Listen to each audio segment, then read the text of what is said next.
Subscribe करने के बाद इस बेल आइकन को दबाइए और हॉरी वन की एक भी वीडियो मिस ना करिए।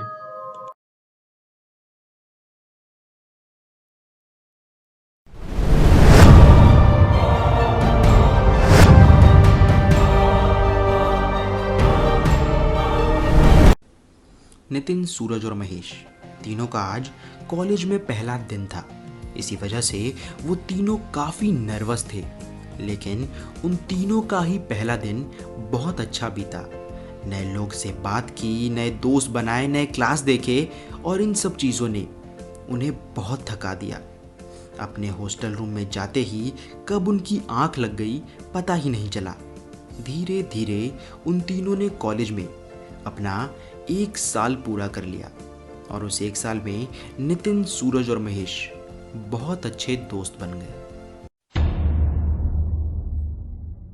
एक रात कुछ नया एक्सपीरियंस करने के लिए उन तीनों ने ही प्लान किया कि रात में चुपचाप सबसे बचते बचाते हॉस्टल से बाहर निकल जाएंगे और रात भर कहीं बाहर पार्टी करके सुबह चुपचाप हॉस्टल वापस लौट आएंगे।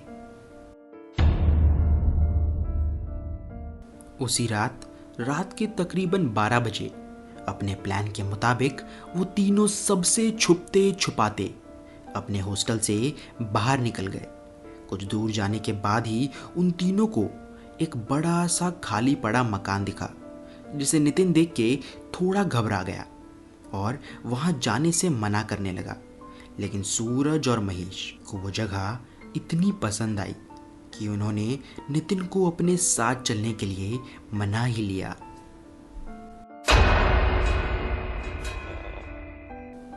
तीनों का आज उसी मकान में पूरी रात गुजारने का प्लान था। बीच अंधेरे कमरे में तीनों एक साथ बैठ गए और नितिन ने अपने मोबाइल का टॉर्च ऑन कर दिया।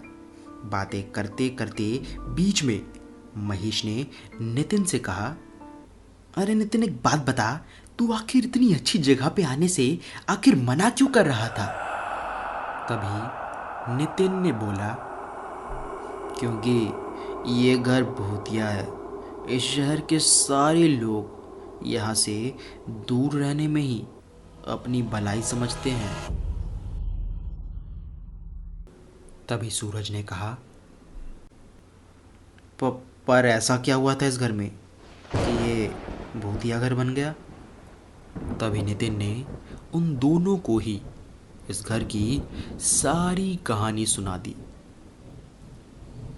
कहते हैं कि तकरीबन 8 साल पहले ये घर औरों के घरों की तरह ही एक आम खुशहाल घर ही हुआ करता था।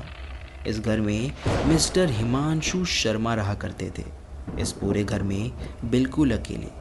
पेशे से वो पैरानॉर्मल रिसर्चर थे। कहते हैं कि भूत प्रेत के बारे में आज तक कोई भी उनसे ज़्यादा चीज़ें पता नहीं कर पाया।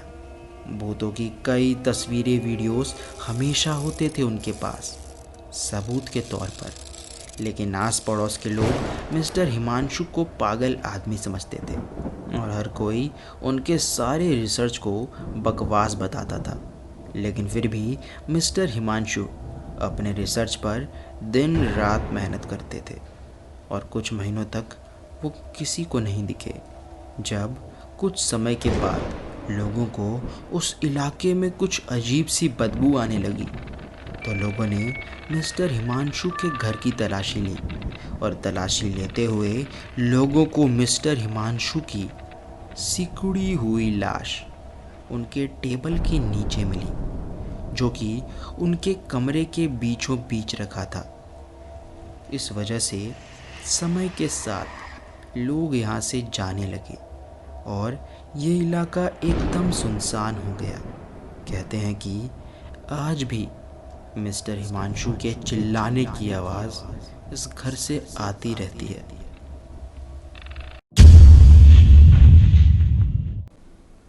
ये सुनने के बाद महेश और सूरज अपनी हंसी नहीं रोक पाए।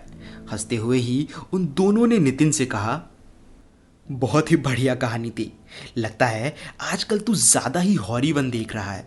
भाई मेरी बात मान, उसकी कहानी तेरे से ज़्यादा अच्छी होती है।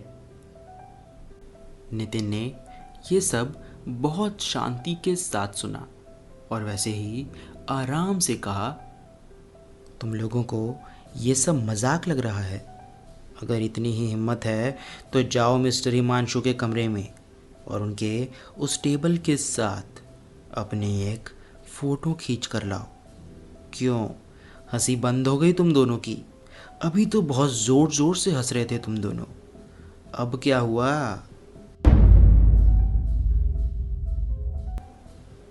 इतना कुछ सुनने के बाद महेश गुस्से में बोला, ठीक है, ये काम मैं करके दिखाऊंगा।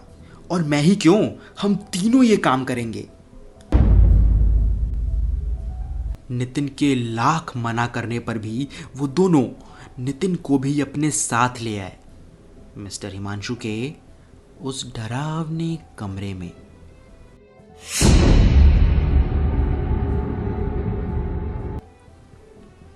पता नहीं क्यों, मगर उन तीनों को उस कमरे में जाते ही कुछ अजीब सा महसूस होने लगा और एक अजीब सी बदबू पूरे कमरे में फैली हुई थी। महेश ने बिना वक्त ज़ाया किए जल्दी से उस टेबल के साथ अपनी एक फ़ोटो ले ली और फ़ोटो लेते के साथ ही एक दर्दनाक आवाज़ पूरे कमरे में गूंज गई।